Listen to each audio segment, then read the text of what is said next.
la antigüedad como en la prehistoria, el objeto tenía un significado mágico religioso, o de estatus. En la Edad Media los primeros cristianos le dieron una función pedagógica a la exposición de obras para que dieran a conocer el Evangelio, puesto que la mayoría de la sociedad era analfabeta, y esta resultó una de las maneras más favorables de instruir. La consolidación de grandes imperios provocó que la actividad coleccionista derivara en las cruzadas y en los objetos de saqueo. En el Renacimiento la concepción del coleccionismo cambió, pues el coleccionismo ahora podría hacer cualquiera que contara con piezas de interés, cosa que favoreció a la burguesía, pues la concepción de la aportación de elementos de prestigio hizo de esto un símbolo de estatus social, y para mostrar el estatus se ponían en exhibición las piezas en diferentes galerías, como la Galería de Gliuffizi en 1765, que solo era mostrada a quienes solicitasen visita.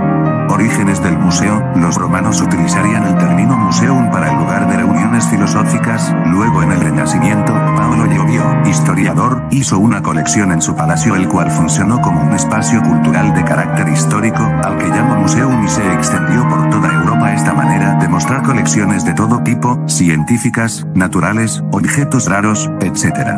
El coleccionismo como medio de estatus social hizo que se creara el género artístico de pintura de gabinetes, la cual consistía en retratar los almacenes coleccionistas.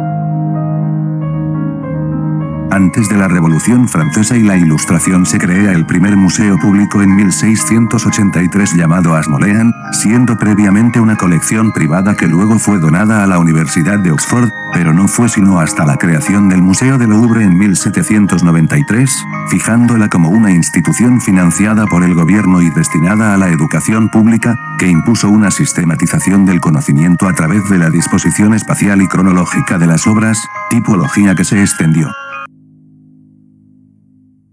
extendió por toda Europa, combinaba geografía e historia.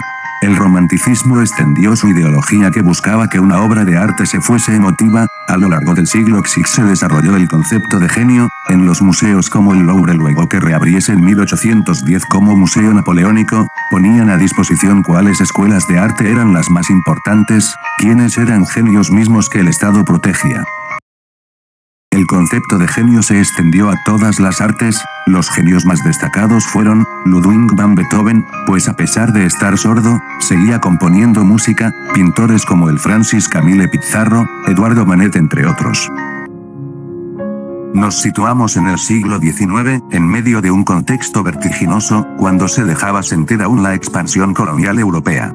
Diversos métodos iban encaminados hacia la formulación de un discurso alternativo o hasta un contradiscurso en cuanto al pasado clásico colonial y sus resonancias contemporáneas. Sin embargo, no se dejaba de utilizar el humor, la nostalgia y el arte contemporáneo en las exposiciones para así construir espacios con discursos ambivalentes, en donde poder atenuar fuertemente la crítica. Así las exposiciones contribuyeron a preservar e incluso reafirmar nuevamente la legitimidad museística. 1.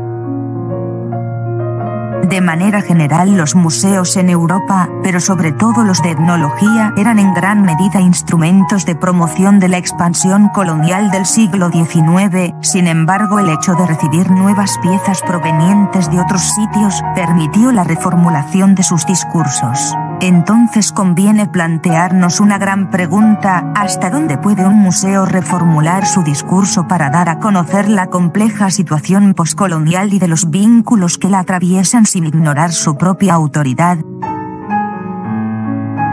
La disposición museográfica, así como el discurso en Norteamérica, optó por la misma que la europea, pues el ordenamiento de igual manera se fundó en las bases de incorporar el conocimiento en la sociedad. La arquitectura de los museos del siglo XIX en Estados Unidos se caracteriza por el Beaux Arts, un estilo arquitectónico que fue enseñado en París. Los museos en Europa y en el resto del mundo han jugado un rol muy importante en la historia de la humanidad, pues han sido uno de los mayores difusores del conocimiento y la cultura. Sin embargo, el acceso a los museos a través del tiempo ha sido restringido de muchas maneras.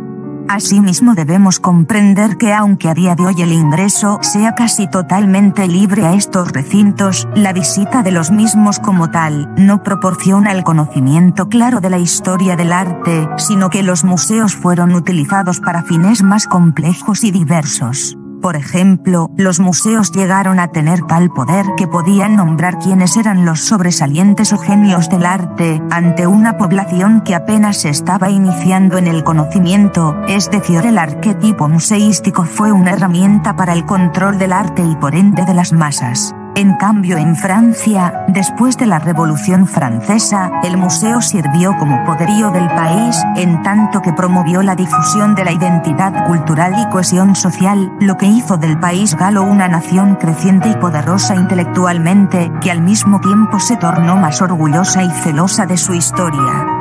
Un fenómeno parecido ocurrió en los Estados Unidos al finalizar su independencia. Sin embargo, los estadounidenses no son un referente del uso museístico a modo de cohesión social, ya que al ser una nación joven carecen de una vasta historia y patrimonio, pero a pesar de ello han sabido adaptar al museo a sus necesidades culturales, trascendiendo fronteras. De manera general, los museos también deben ser comprendidos como espacios dedicados a la conservación y representación del pasado, investidos de una misión política para el presente y el futuro.